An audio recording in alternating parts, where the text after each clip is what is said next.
Who's there? Madame. Madame who? Madame dick stuck in the door, won't close. Damn, this is off to a great start. I love this shit. Are we rolling? We're good? Yeah. All right, we're here. It's the Cassius Morris Show, Union Hall, Edmonton, Alberta, Canada. We got a lot of special guests. If you could just introduce yourselves. We'll start down here. Sup, Kellen? Jack. Super special Justin. Nick. Awesome, guys. Thank you so much for joining me. It's Sleeping with Sirens.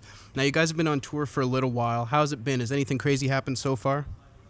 Well, we have to live with Justin every day, which is kind of crazy already. How's that crazy? What's the craziest part about living with you? It's just, it's always on a whim. You never know what's going to happen. Okay, fair enough. Just, it could be anywhere from me pissing in a garbage can in the middle of public to, Jack, you want to finish it? To me doing what?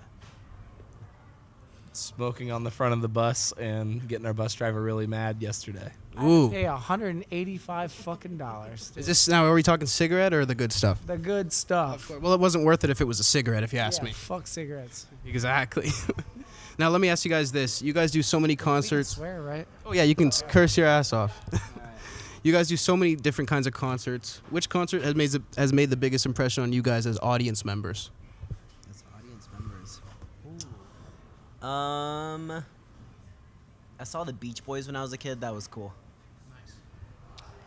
One time I saw Kid Rock, and he came out with a mink coat on and with a shotgun, and he shot out the light in the middle of the venue.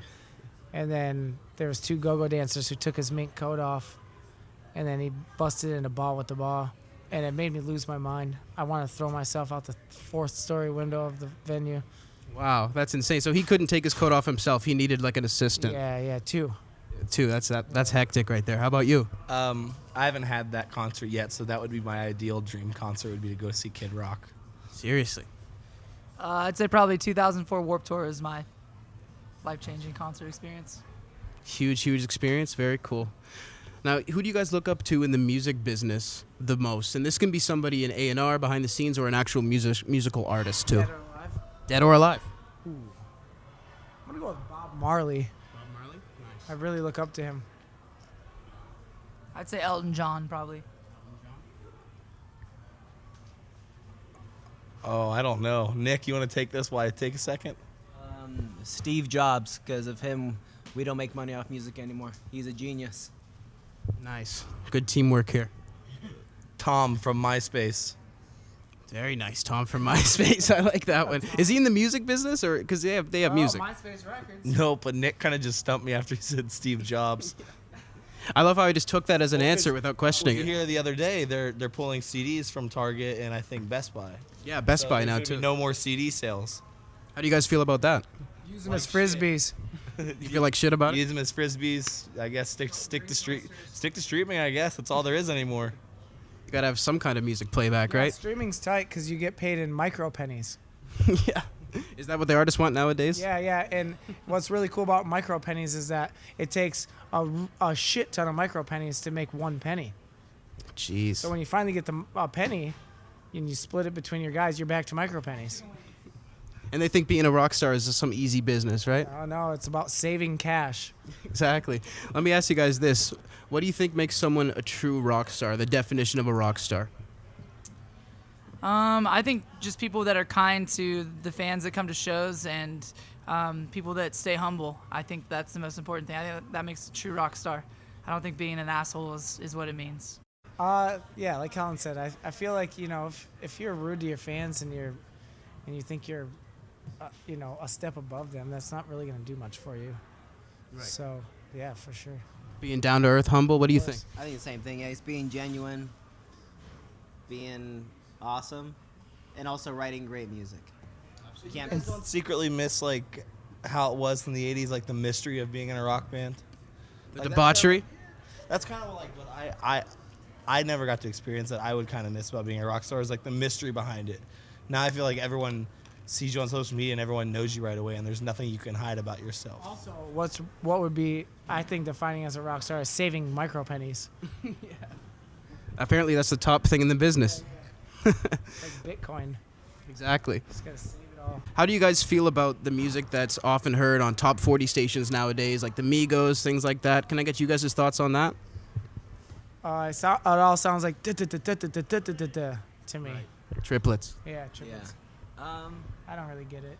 I don't know. I think I was definitely one of those people that used to always rag on it and say like, dude, I don't listen to the radio. I don't like it. But I think as I've gotten older, I appreciate it more because it's hard. I know people make fun of people are like, I could do what they do and I could be in the top 40. And it's like it's actually really, really difficult. Oh, it's definitely tough. It's more than just music though. It's a whole. There's so many factors that go into it though. But I respect it. Doesn't mean I listen to a lot of it, but I definitely have more of an open mind to top 40 now than I used to. Very interesting. Any thoughts down here? I agree with what Nick said. I think that it's tough to be on top 40, and you have to respect the artists that are doing it. Doesn't mean you have to listen to it, but you definitely need to respect it. That's what I'm saying. I don't listen to it, but I respect it. Right. That's fair. It's still tough because there's still top 40. I mean, top 40s isn't just rappers, you know. Imagine Dragons, Cardi B, Bruno Mars, like everything is kind of like, because I listen to all of that, you know. So I guess I do love top 40 in a sense, yeah. Do you feel that rock and metal is properly represented at the mainstream award shows nowadays, or do you think there should be more? There's zero at award shows. I think there should be I think there should just be a rock and roll award show. I think that'd be kind of cool. They got the Golden Gods, they got some stuff, but it's got to be mainstream. Yeah, I mean, I have to be devil's advocate and look at both sides of it. I mean, the other side of it is that rock isn't what it used to be either, and it's not as popular as it used to be. You know, pop now has been such like a major part of mainstream music for the past decade, you know. So I think that rock will come back. There's a revival, but it's gonna take time, just like everything else. You know, there was a time where it was all rock music at award shows and no hip hop. Yeah. You know, and it took a long time for hip hop to finally get the credit that it deserved, and it's getting that now. Well, it's had it now for a hip-hop's- long time, which I think is awesome. So I just feel it from both sides. You know, I think every genre has its moment and it has its day, and it seems like things always seem to come full circle. You know, it's like you can look way back and see that it was just R&B and soul for a long time, which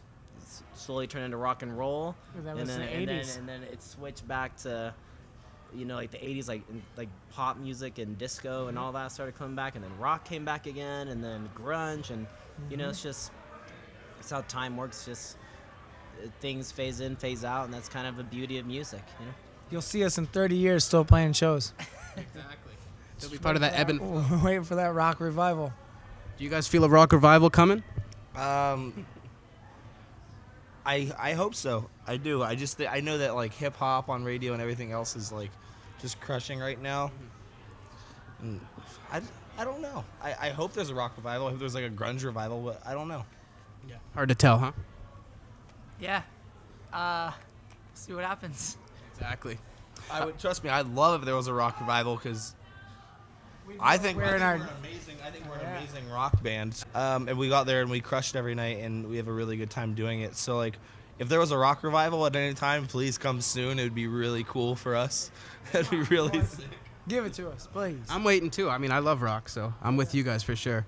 To end it off, can you recall one specific thing that's been the wildest thing a fan might have done to get you guys' attention? Oh yeah, I got it right now. There's this kid. He came. I think he was in Oregon. He just showed up on our bus with his backpack, and he said, "You know what? I'm coming with you." And he just walked right on the bus. He didn't even told ask me to be here, and so did your record label. And we asked the record label, and they never heard the story. He probably called Atlantic or something like that. We weren't even. We were nowhere close to Atlantic then. Exactly. He just showed up with his backpack, though. He was ready to party. Ballsy. It's Yeah. a ballsy move. Did you guys at least have a drink with him? Absolutely not. He was a creep. We kicked him off immediately. Of course. Because he was just sitting there, and we're like, does anyone know this guy? And we're like, who are you? He goes, oh, well, God and the label told me I could be here. We're like, all right, buddy, well, both those people are wrong, and you need to get the hell out. You never know what's in that guy's backpack. That's true. I mean, this is a dangerous age nowadays. Yeah, it's very scary, and that was definitely a weird one for us.